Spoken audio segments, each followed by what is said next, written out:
Hello everyone, मैं सत्येंद्र सिंह आपके अपने चैनल इंडियन पीसीएस एकेडमी में बहुत बहुत स्वागत करता हूं।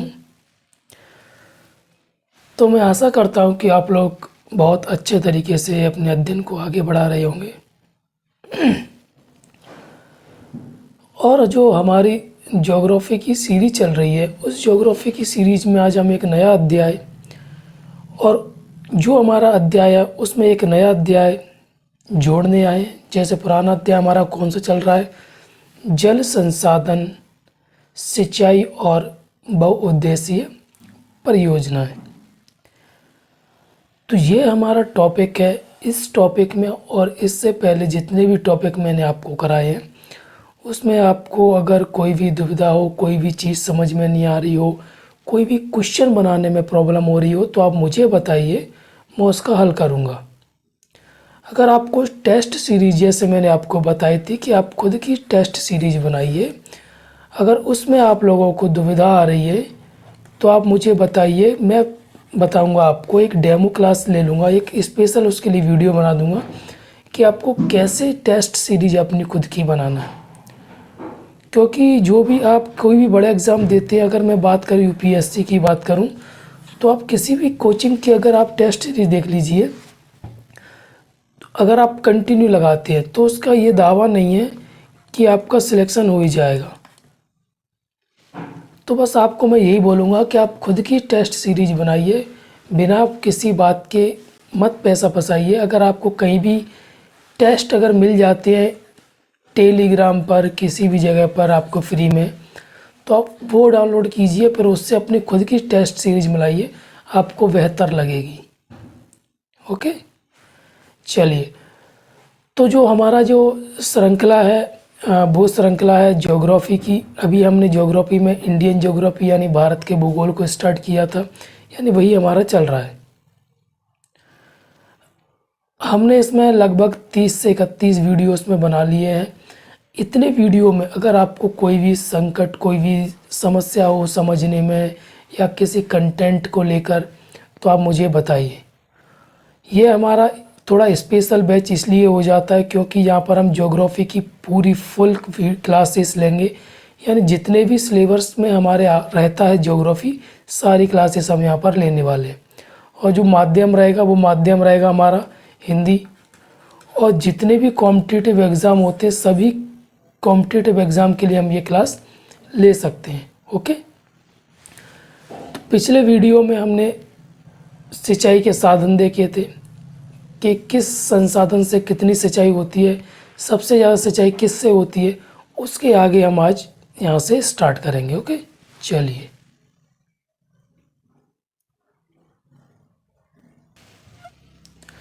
कल मैंने इस वीडियो को यहाँ पर छोड़ा था सिंचाई के, एक मिनट,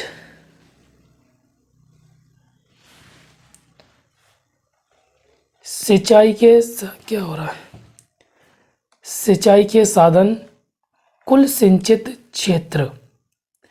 तो सबसे ज़्यादा किससे सिंचाई होती है, सबसे कम किससे सिंचाई होती है, ये हमने कल यहाँ पर देखा था।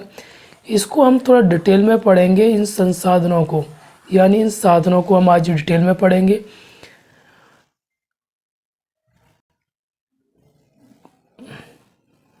देखिए, कुआं एवं नलकूप सिंचाई, देश की कुल सिंचित भूमि।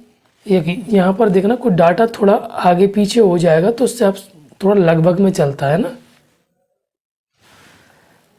देश की कुल सिंचित भूमि के लगभग, या हम एग्ज़ाम में अगर आए तो ये भी लिख सकते हैं, या अगर 62% आए तो ये भी हम लिख सकते हैं।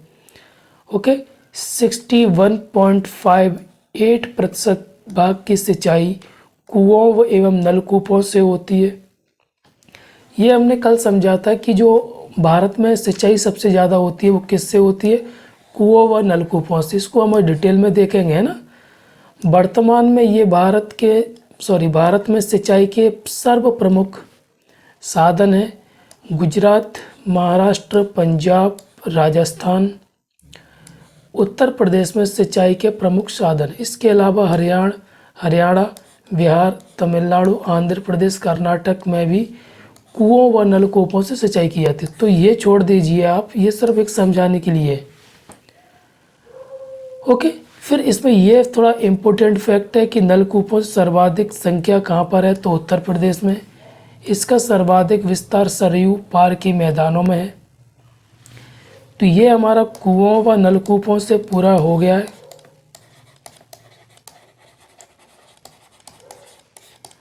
ओके, अब हम देखेंगे नहर सिंचाई कि नहर से सिंचाई कितनी होती है, कहाँ कहाँ पर होती है।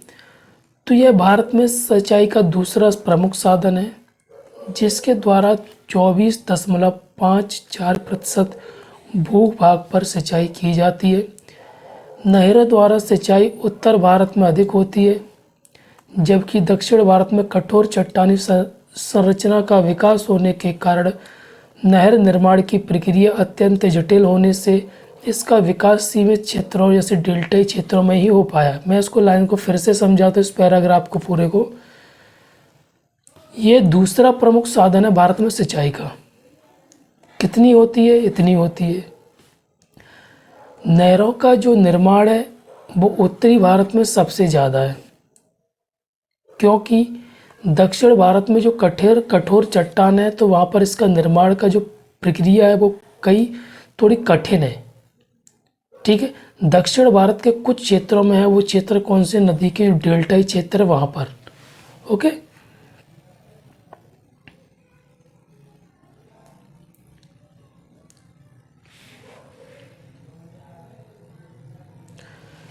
फिर क्या दिया है, ध्यान देने योग्य बात यह है कि उत्तरी भारत में मुलायम जलोढ़ मृदा का विस्तार होने के कारण नहरों का जाल निर्मित करना अपेक्षाकृत अधिक आसान है। अब मैं आपको यहाँ से क्वेश्चन बनाऊंगा, भले ही किसी एग्जाम में आए या ना आए।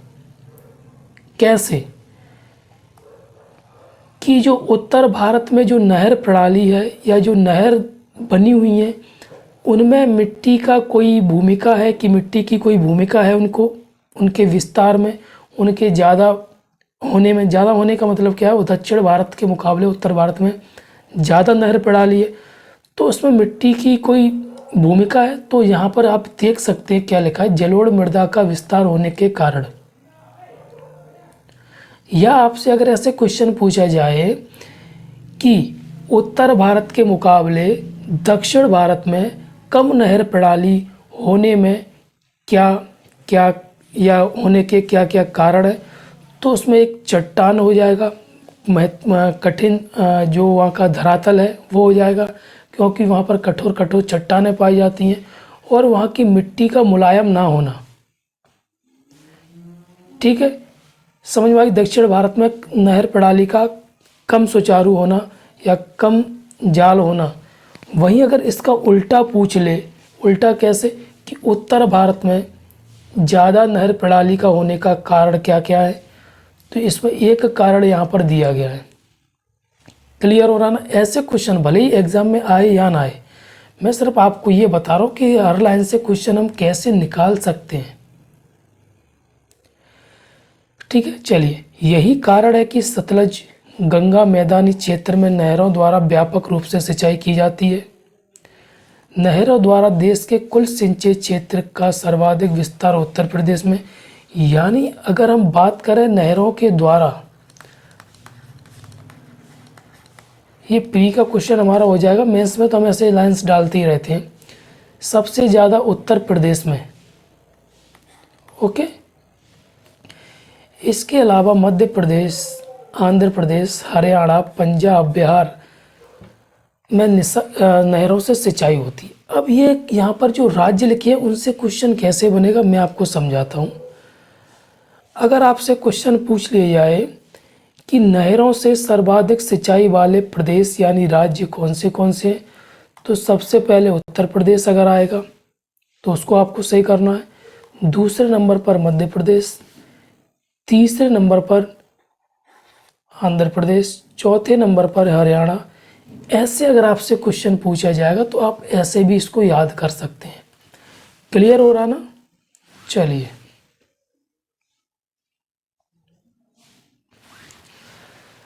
अब यहाँ पर बात की गई है तालाब से जो सिंचाई की जाती है वो। भारत में प्राकृतिक तथा कृत्रिम दोनों प्रकार के तालाबों का उपयोग सिंचाई के लिए किया जाता है। भारत में कुल सिंचित भूमि के लगभग 3% हम इसको बोल सकते हैं भाग पर तालाबों द्वारा सिंचाई की जाती है। तालाबों द्वारा सर्वाधिक सिंचाई प्रायद्वीपीय भारत के तमिलनाडु, कर्नाटक, तेलंगाना, आंध्र प्रदेश, ये दक्षिण के राज्यों की बात हो रही है, यानी प्रायद्वीपीय राज्यों की बात हो रही है। इसके अलावा अगर हम उत्तर की बात करें तो सबसे ज़्यादा बिहार में, मध्य प्रदेश में, राजस्थान में। यहाँ से आपके कई क्वेश्चन बनेंगे। जैसे एक क्वेश्चन तो ये हो गया, अगर प्रायद्वीपीय राज्य पूछे जाएंगे तो सबसे पहले तमिलनाडु आएगा, कर्नाटक आएगा, तेलंगाना आएगा। तो दूसरा क्वेश्चन ये हो गया। अगर हम उत्तर भारत की बात करें तो तीसरा क्वेश्चन आपसे ये पूछेगा। चौथा क्वेश्चन दे दिया है, भारत में तालाबों द्वारा सर्वाधिक सिंचाई तमिलनाडु में होती है। अगर ओवरऑल की बात की जाए पूरे भारत में तो कहाँ पर होती है? तमिलनाडु में। क्लियर? चलिए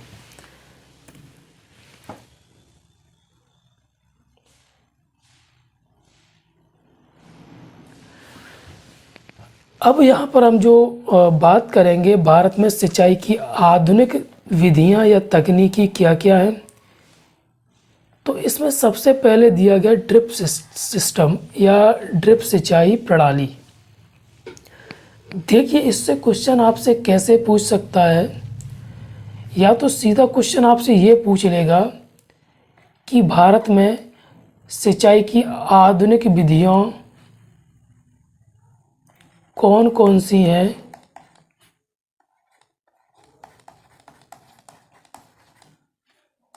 उनके लाभ बताइए।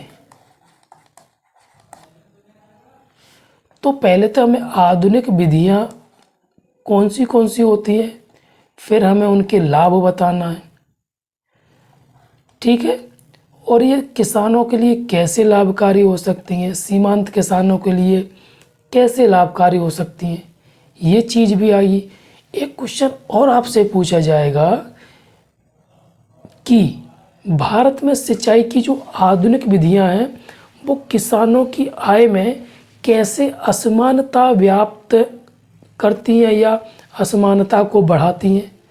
तो इसको मैं एक अपनी भाषा में बता देता हूँ। पहले आपको ये बतानी पड़ेंगी आधुनिक विधियां होती कौन सी हैं, फिर इनकी हानियाँ क्या क्या होती हैं। वो हानियों के अलावा सीधी बात, अगर हानियाँ नहीं लिखें आप तो सीधा क्वेश्चन आप ये लिख सकते हैं कि ये सिंचाई थोड़ी महंगी पड़ती है, जागरूकता की कमी है।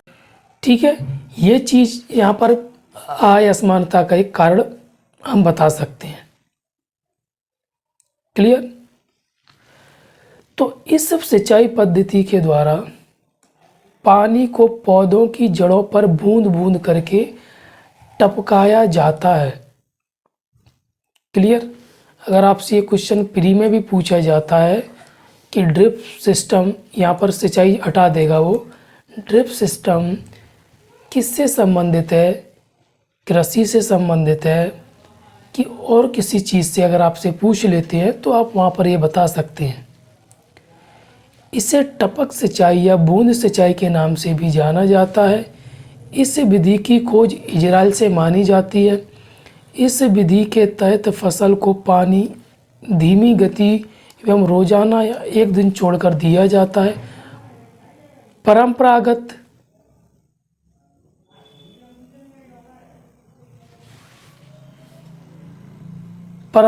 सतही सिंचाई की तुलना में ड्रिप सिंचाई की जैसे जो पद्धति है उससे क्या होता है, कम जल की आवश्यकता होती है, अधिक भूमि पर सिंचाई हो जाती है कम पानी में। पाइपों के जाल के द्वारा सीधे पौधों की जड़ों तक पानी पहुंचाया जाता है। इस वजह से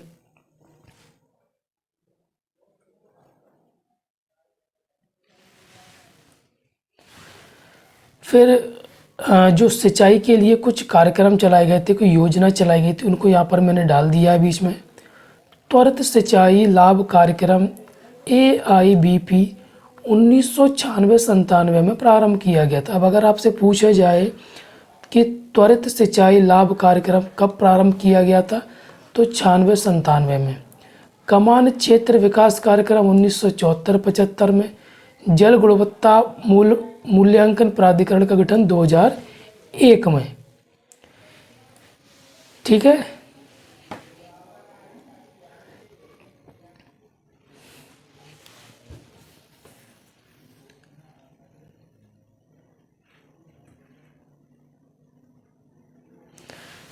फिर अगला क्या दिया, अंतर्राज्यीय नदी जल विवाद अधिनियम 1956 में पारित किया गया। पाकिस्तान से सिंधु नदी जल समझौता 19 सितंबर 1960 में किया गया, जिसमें क्या हो गया, इसका 20% पानी किसको मिलता है, भारत को मिलता है। ठीक है। 2003 में आरंभ की गई हरियाली योजना का संबंध जल प्रबंधन से। तो ये आपसे क्वेश्चन पूछा जाएगा कि जो हरियाली योजना 2003 में प्रारंभ की गई थी उसका संबंध किससे, तो जल प्रबंधन से, यानी वाटर मैनेजमेंट से। फिर अगला दिया है फव्वारा सिंचाई या स्प्रिंकलर सिस्टम भी बोलते हैं हम इसको, क्या बोलते हैं,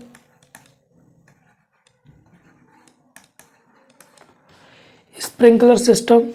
इसे बौछारी सिंचाई के नाम से भी जाना जाता है। इसमें सिंचाई जल को पंप करके पाइपों की सहायता से सिंचाई स्थल तक ले जाया जाता है। आपने देखा होगा कई जगह मूवियों वगैरह में, या कोई फसल वगैरह होती है, कोई गार्डन होता है, तो उसमें इससे सिंचाई यानी पानी दिया जाता है। इसमें दबाव पद्धति द्वारा फव्वारों या वर्षा की बूंदों के समान जल सीधे फसल पर छिड़का जाता है। इस प्रकार छिड़काव द्वारा पानी के खेतों के चारों तरफ फैल जाता है। ओके। अब इसके बाद एक चीज़ और दी गई, सतही सिंचाई क्या होती है वो दिया गया है। भारत में अधिकतर कृषि योग्य क्षेत्रों में सतही सिंचाई होती है। इसमें प्रमुख नहरें, नलकूपों, तालाबों, कुओं द्वारा खेतों में जल का वितरण किया जाता है। एक किनारे से खेत में जल को फैलाया जाता है। अभी सामान्यतः हमारे खेतों में जैसे नहर यहाँ से निकली है, यहाँ से मान लीजिए नहर निकली है, यहाँ से छोटी सी नाली या हमारे यहाँ पे कूल बोलते, वहाँ से यहाँ हमारा खेत है, तो एक तरफ छोड़ दिया जाता है, यहाँ से पूरे खेत में क्या हो जाता है, पानी भर जाता है। ठीक है। ये सतही सिंचाई सिस्टम होता है। तो ये हमारे मेंस और प्री की दोनों के हिसाब से क्वेश्चन थे। इसके बाद जो बहुउद्देशीय परियोजना है उसको हम अगले वीडियो में कराएंगे। इसका आप रिवीजन करते रहना, आपसे निवेदन है, ठीक है ना। प्लीज़ आप अगर रिवीजन करोगे इनका तो आपका प्री और मेंस दोनों के हिसाब से क्वेश्चन कंप्लीट होगा और आप इसको भूलेंगे नहीं और बार बार इसको रटने की आवश्यकता भी नहीं पड़ेगी। ओके, चलिए, थैंक यू।